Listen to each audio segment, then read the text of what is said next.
de la communication du président de la République a porté sur la nécessité d'accélérer les développements de l'entrepreneuriat national. Évoquant les acquis des réformes structurelles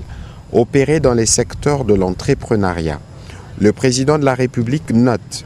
que son développement est confronté à des obstacles importants, malgré un marché intérieur potentiel de plus de 100 millions d'habitants et l'ouverture au reste du continent africain dans le cadre de la ZLECAf. Les États généraux de l'entrepreneuriat ont démontré que le taux de création des entreprises par les Congolais reste encore faible, d'où la nécessité de tout mettre en œuvre pour permettre au pays de tirer les dividendes de sa démographie constituée à plus de 65% de jeunes de moins de 35 ans.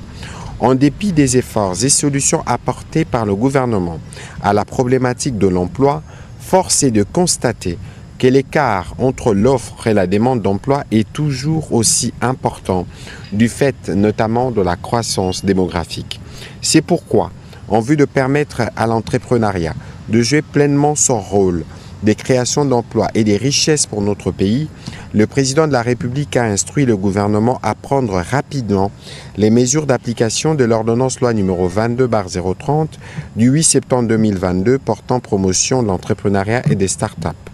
Mettre en place des instruments innovants d'accompagnement des entrepreneurs et des développements de la culture entrepreneuriale. Mener des réflexions au-delà du FOGEC avec les secteurs bancaires afin d'avoir des produits adaptés à l'écosystème entrepreneurial de notre pays.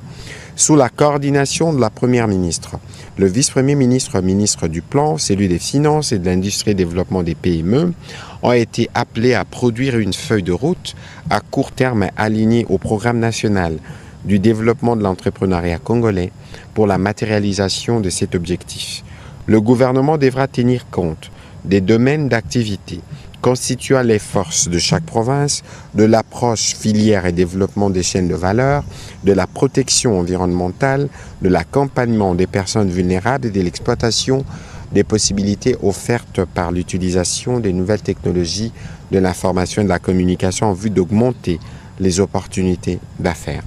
Dans ces cadres, le gouvernement devra également travailler en collaboration avec son cabinet. Un rapport est attendu à ces sujets en fin janvier 2025.